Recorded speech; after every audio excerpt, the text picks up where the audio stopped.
Hello and welcome back, ladies and gentlemen. So let's do a login here. Let's change a few things on our login page. And also we didn't check to see if we refresh the page whether this message will disappear. So let's refresh the page and it does. So that means things are working fine. Now we have to put email there instead of that, and maybe I can put it here and get rid of that username.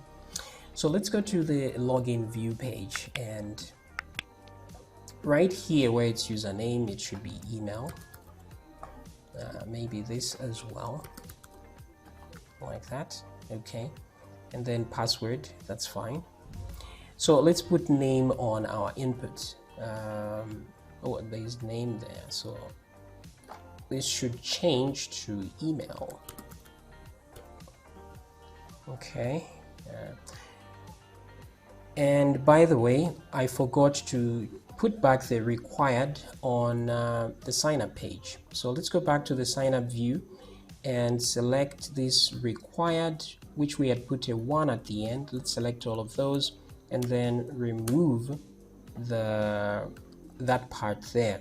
So if I come back and go back to the sign up page, create an account, if I try to create an account, I get the error from enter your last name from JavaScript. So in case somebody tries to bypass this, they'll still need to go through the PHP version of things. So this is good. Okay, so back here we have email, but this is a repeat. So I'm just going to remove the label from the top there for the email, like that. Let's do the same thing we did for the required so that we are not interrupted by JavaScript. Let's put a 1 at the end there. Please enter your password, please enter your email. Let's change that to email. Okay, great. So this has name email, that has name password, and yeah, that's pretty much it. Let's make sure the form can actually send to the post variable. So let's put a method there of post. Great. Okay. All right, looking good. Let's refresh and let's try to log in. So if I click login, things seem fine. Okay, so if there's a message, we'll see it here, of course, but if there are errors, we should see them down here. So in this case, we just need one error message, which is wrong email or password from the PHP side. So we go back to the sign up page and we're just going to copy this error section here, copy that, go back to login, and let's add it right here, like so. Okay, and move that in.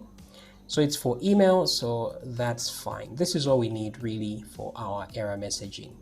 That's good.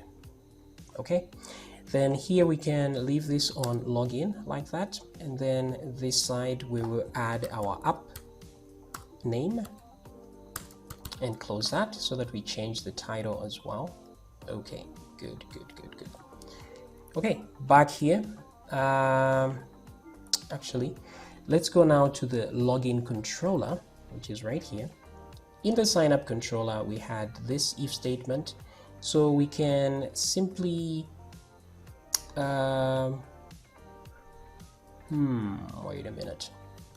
Okay, so let me copy this. Let's go to the login and right here. Okay, so if something was posted, let's validate. Validate. There we go. So we also need the user class because that's what we will use to read from the user page. Let's put it here. Okay, great. Doesn't really matter. Now, if I go to my user core class here, where is this? In models, user, and let's see here. Now, let's go to the model core. That's the one I wanted to see. we have this where function. Now, the only problem with our where function is it returns an array of arrays, right? Because, wait a minute, is it an array of objects? Let's go to database and look at what query returns. So the default value is object. Okay, so it returns an array of objects, right? But I want a function that will return just one record if I want to. I just want one record, so I don't have to check to use a loop to get to just one record, right? So what I would do is in model.php, this is the model in the core, I'm going to duplicate this function, the where function right here. So everything remains exactly the same, except I will change the function name to first, like this, okay? So that we tell it to just get the first item that it can find. And also the query will change a little bit. So the query is here because we just want one item. So before we run the query, we'll add to the query here a little bit. So we'll say query dot equals, and then let's leave a space and say something like order by ID descending, so that it gets the very last value if it needs to, and then limit 1. So we tell it to limit to one record and then start from the end of the table to search for those records. So to get the first record that matches whatever the where clause here says, but starting from the end of the latest record, that is. So once we get first here, instead of returning the whole result, we'll just return the first item like that. So the result of this is no longer an array but an object, because remember it's an array of objects and we got the first result, which is an object because it was an array of objects. So that's all we changed there. And let's go back to login, so that here we can use the first function. So we want to know if there's a user wait. Yes, so what we want to do is check row is equal to user, and then let's do that and say first, like this. Okay, so back to the sign up. Okay, great. So first, and then here we take in some data like this. So you can move this like that to make it easier to see what you're doing. So we want to check if a specific email exists. So we're just looking for the particular email that was posted, like that. Okay, great. So one item. If you are going to add two items, you put a comma and add a second item. You can leave the last comma here, that's fine. But we're simply checking to see if the email that has been posted is contained by a user at least. So that's row in there, and then if it is, that's good. So what I want to do for now is just to show if there's a result whatsoever, and then die. That's it. So let's come back to here and try to post. And as you can see, we got a standard class object and we did get a result, but it seems the row did not save. Wait a minute, if I come back here and browse, the row is empty, so we need to fix that. Let me come back to the sign up page. Okay, so row was not part of this, my bad. What we'll do is when we are signing up somebody, let's add a row, a default row of user, just like that. Okay, so that will happen. Make sure that row is also part of the user class to make sure it can be saved. Okay, great. So for now, we're going to just add it manually in the table and say user. Actually, because we need this first, and the password was not encrypted either, so we need to encrypt the password as well. Okay, so we're going to fix all this, no problem. So I'm just going to write user there for now, just to have something there, so no problem. Resend the data, and there we see we have a record. So we want to authenticate this user at this point because we have found a record, but let's check if the password is correct as well. So go back to login.php, and now that we got a result, so we're just going to say if row, because otherwise it will be false. So if row, wait a minute.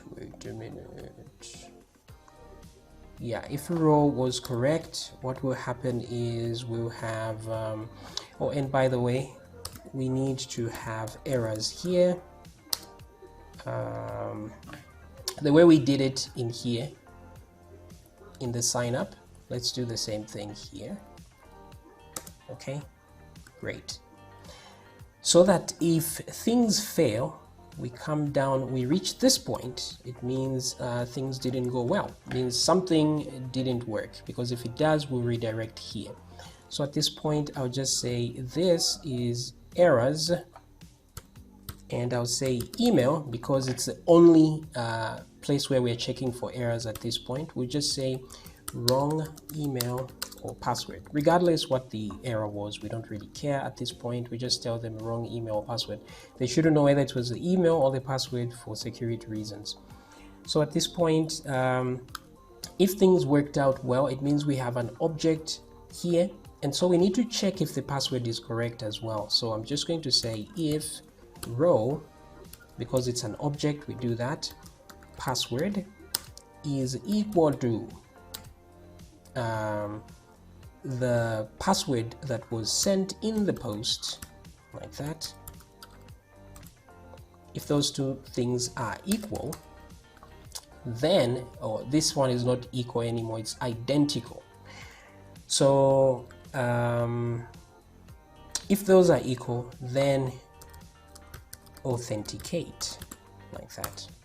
Okay, so to authenticate, what we will do is we'll put a variable in our session, and that variable will go in, we'll just call it user underscore data, like that. You could call it anything, and then that user data is going to be equal to row, like that. So we get the user's row and put it there.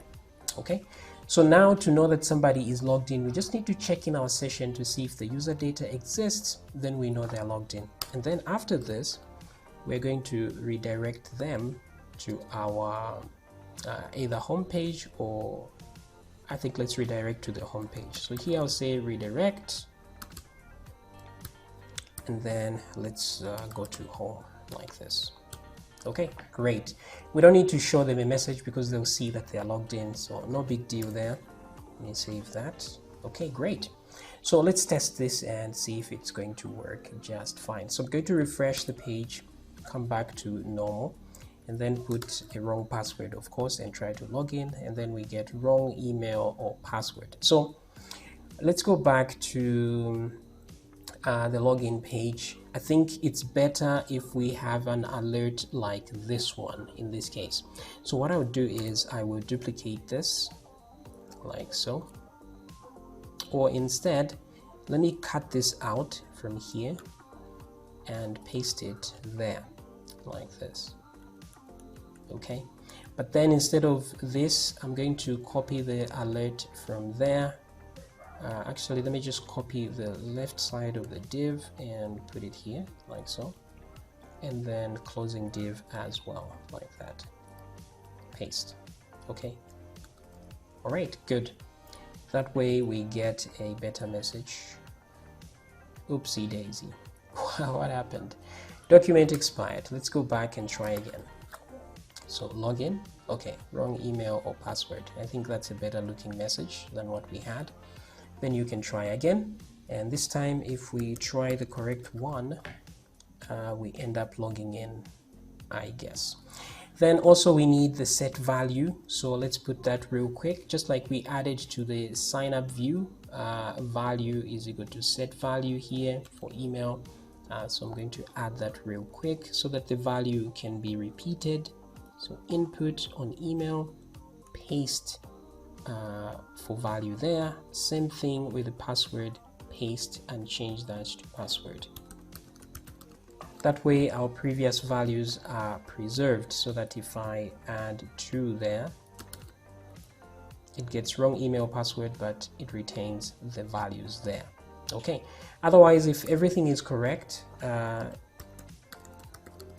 we are authenticated, and then we go to the home page. Okay, so now we need to know whether we are really authenticated, show our name, and etc, etc.